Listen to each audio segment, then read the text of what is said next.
Welcome back, everybody. Automotive Inc. here. Before we get started today on what we're doing, go ahead and smash that subscribe button for me. Give me a thumbs up at the end of the video and notification bell so we know when I'm posting new content, if I can get it out of my mouth anyway. Anyway, we are still on the hunt for the next vehicle. Our top contender is the 25 Equinox, and today we're actually looking at a car that wasn't really in our realm, but because of the rebates and all the incentives, I mean, these things, they're taking like $18,000 off of it. Yes, this is the Dodge Hornet. So it is a RT model, so it has the hybrid engine, tons of power, all electric, like 20 some odd miles or 30 some odd miles of electric range. Charge it with the engine, charge it at the house, do whatever you want to do. This is a little bit smaller of an SUV than the remainder of the ones we were looking at, but so far it does seem to have a lot of juice. But I'm not driving it, my wife is, so we're going to bring her back today and get her impressions here in just a second. Alright guys, so we are in the 2024 Dodge Hornet. She's got it now in hybrid, actually all electric mode. So this thing does give you a hybrid possibility, all electric possibility, sport mode, and electric saver or whatever. And it does use slight regenerative braking. It uses the engine to charge it. So I mean, it's really kind of good, and you can plug it into the house.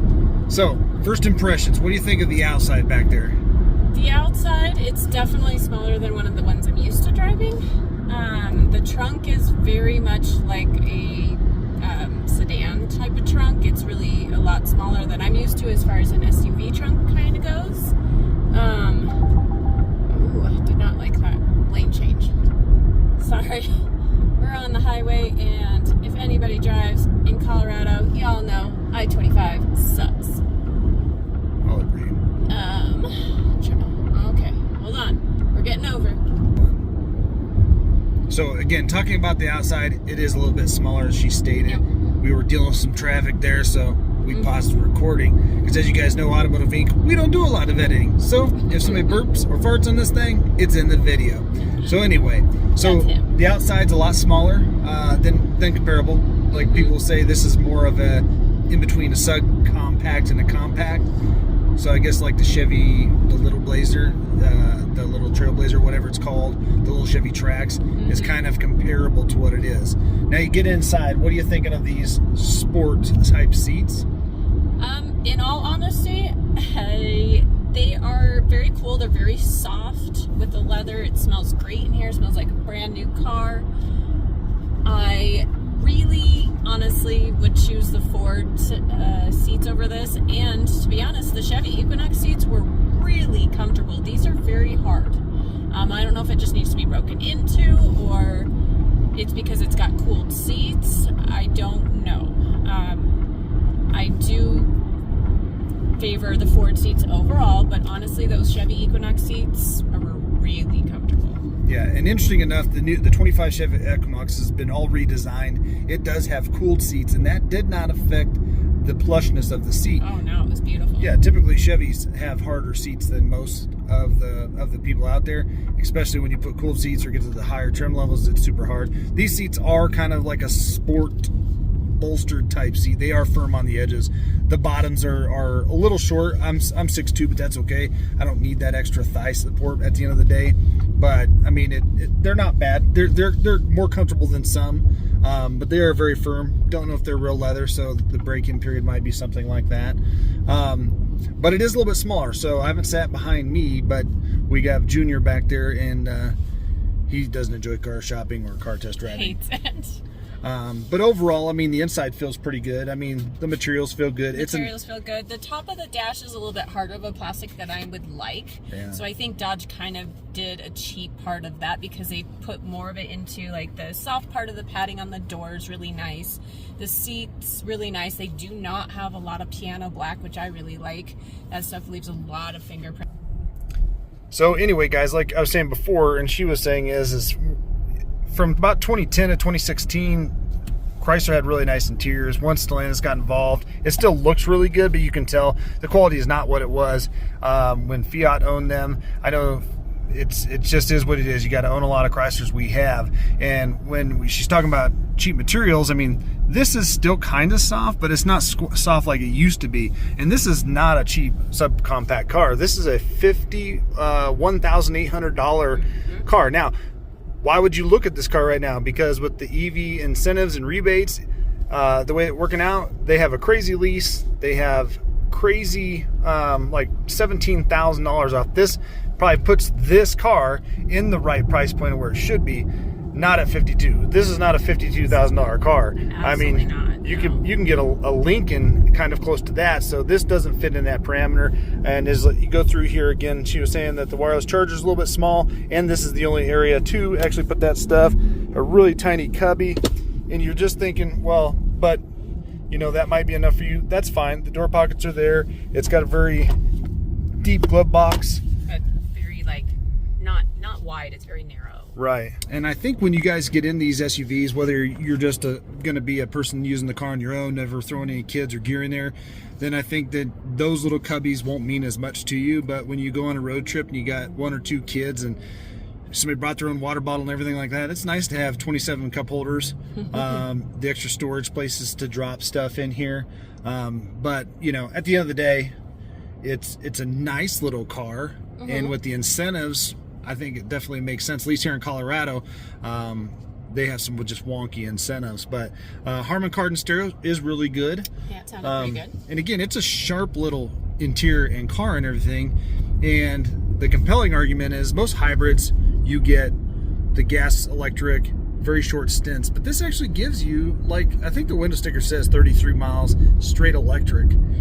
And that's compelling because they gave us this thing with no fuel in it.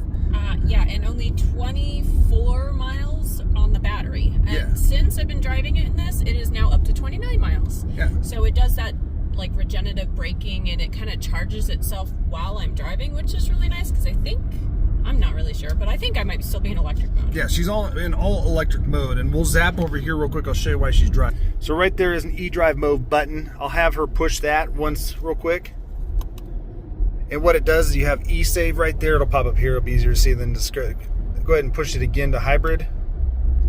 So now we have the engine and the hybrid system, so it'll go in and out when there's no demand on the engine. But yeah, that was straight electric. So again, we started with a lower, and it had already charged itself that much. That is a very neat thing because her commute is not very long. She could probably drive 6 months on a tank of gas in this thing, based on those parameters, if it charges, and you can charge the house and do all of that. And then when you're ready to go crazy, you can look down here and zap it in sport mode and go. I was just going to say, I switched from hybrid to electric, and it killed some of my battery. I went down to 27 miles per hour just doing the switch, which I thought was interesting. So all of those things do drain your battery. So that is something to think about too. All right, now go ahead and hit it to eSave. Right, it's an e-save. All right, now let's see if we can zip around some traffic around here. Maybe. Whoa. It has some power. It definitely has some power.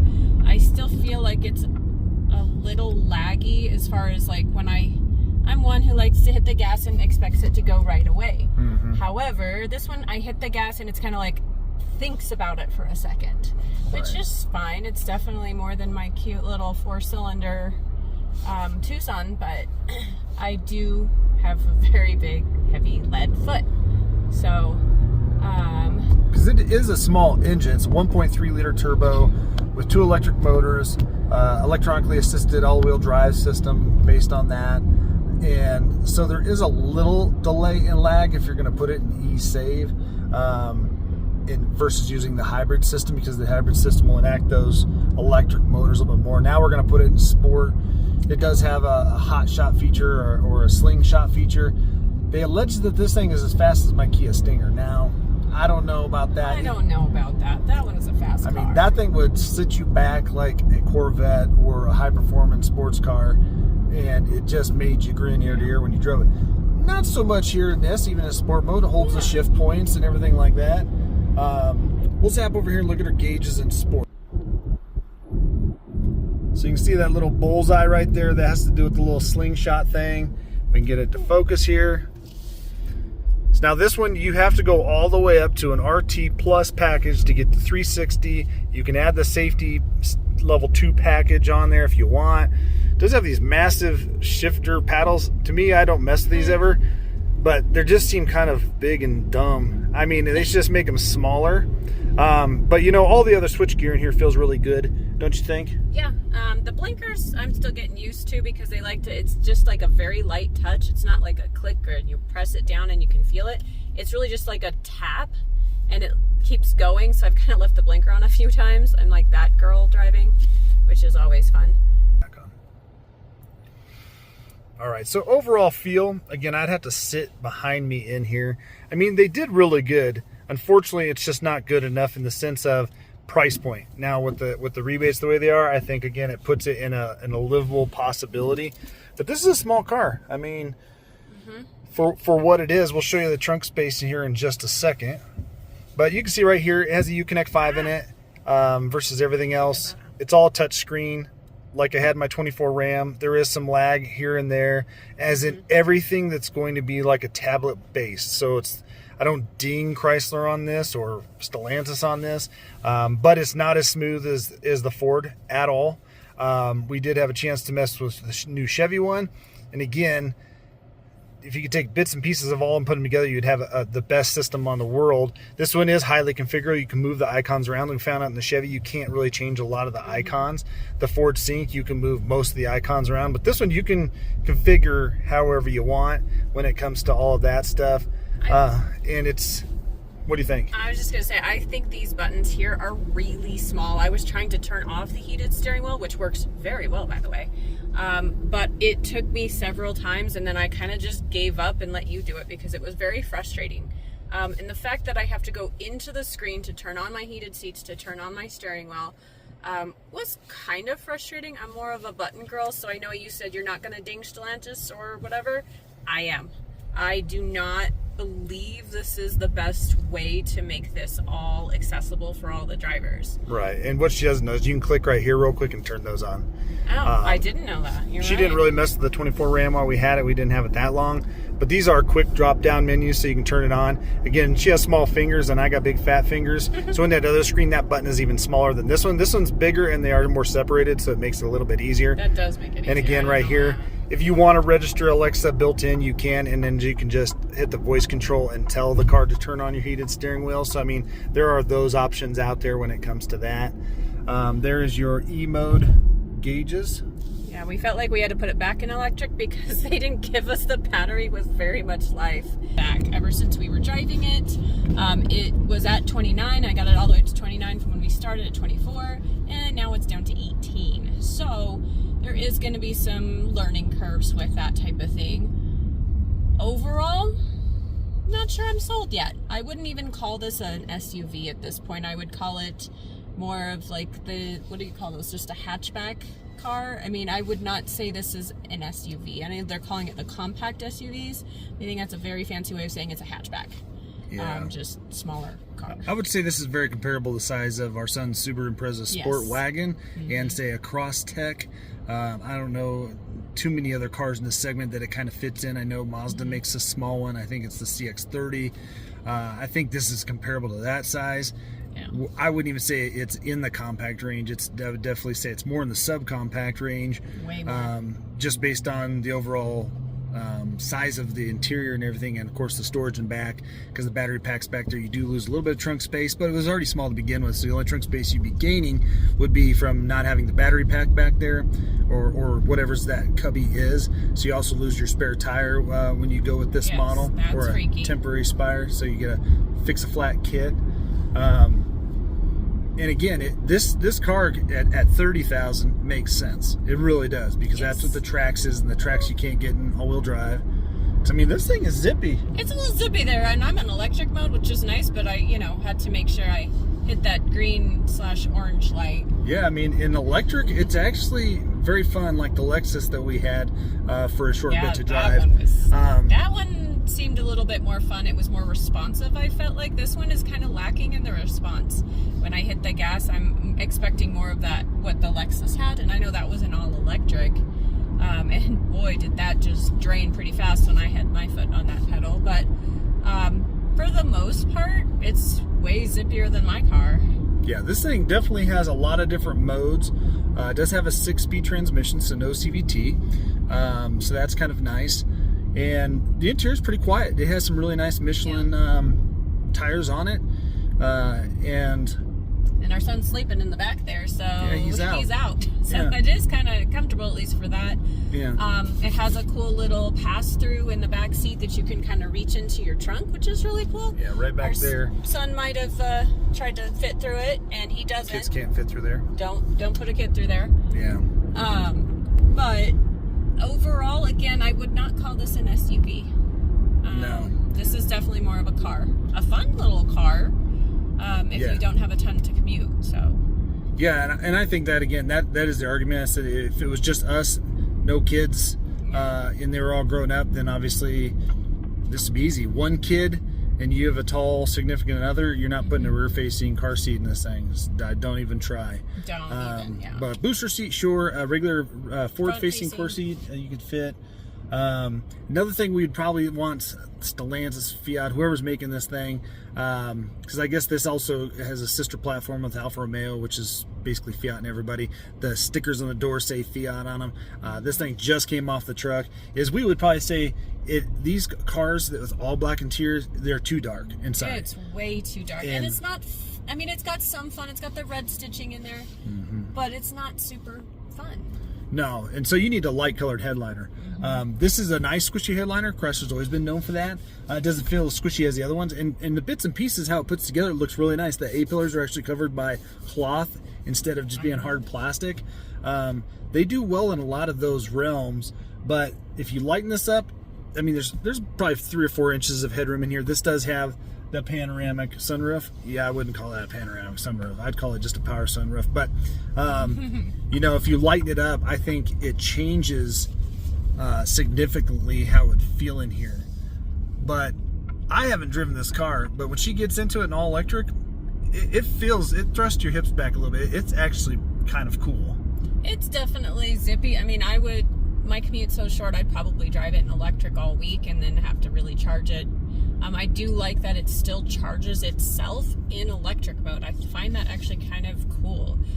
Just because I know, like, when we were driving the Lexus for that week, it never charged itself, even when you were braking and whatever. And so we were always very, very worried and didn't want to leave too far from home because we couldn't charge it. So I've been driving it for a little bit. It was down to 14 miles. And now I'm back up to 18 miles. So yeah. I don't know. That's something I think I would probably watch a lot. Yeah, that's pretty slick. Now go ahead and kick it over to hybrid. So now we're going to be in hybrid, so it's going to use both the worlds of charging the battery and saving gas and switching between the two. We just want to feel how seamless it is. So she turned it over, the engine fired up for a second, shut back off. Now it's all electric. Typically these will turn on right about 20-25 miles per hour if you're easing into it, but I don't want her to ease into it. I want her to actually get into it, because again, the reason why we'd be replacing the Tucson would be for more juice, and so, you know, that's kind of the part of it. Rider between the cars. Yeah, you can split traffic here in Colorado, not for every reason, but for a few, and the motorcyclists just do whatever they want. And I used to be a motorcycle rider, and I hate splitting, but yeah, it's very dangerous. We'll watch out for them, because they're not giving a crap about anybody else. So, all right. But it's still an all electric, and we got up to almost 35 miles an hour. So I mean, the hybrid's also a smooth, good point too to use. Because I mean, it's the best of both worlds. I think hybrid technology is fantastic. No matter who makes it, I think they obviously each one has its own better, but versus an all gas car or an all electric. All electric makes no sense to me. It doesn't work in our lives. That we live right now. Yeah, the infrastructure is not there. We have family that lives out in rural areas that are 200 miles away. We would barely get there without having to stop and charge again, and that just wouldn't work for us. And then when we get there, it'd take us 7 weeks to charge it. So, because they don't have those kind of big chargers at their level 3 chargers. Not over there. But yeah, so we went through 2 stoplights, and it's still basically electric mode. Yeah, I'm not really sure how to tell when it's electric or gas. I have no idea how to tell. But I keep telling her the speedo is at 0, or not the speedo, the tachometer is at 0. No? She knows what a tachometer is. But anyway. Well, yeah, with him, yeah, I do. But this thing's all new to me.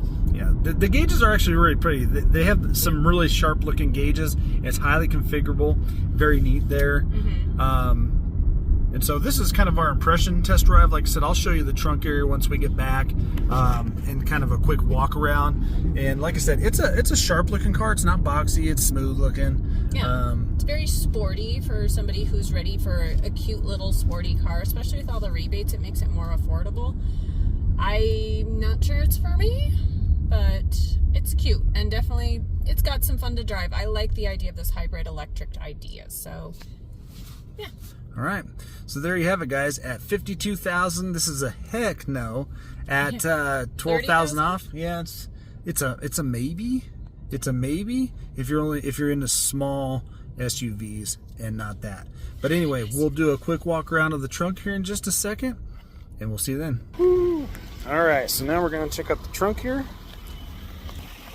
So again, it's a very small trunk. I would probably take this out, this cover. And there's your home charger, and there's that. But on this trim, you do get a power lift gate, so that is a little pass-through right there, so you can kick that down, some charge points. All right, so again, that was the trunk, guys. The outside, you can see plenty of pictures and stills of what that looked like. This is all black. It was dirty, still had the stickers on the door from coming off the truck.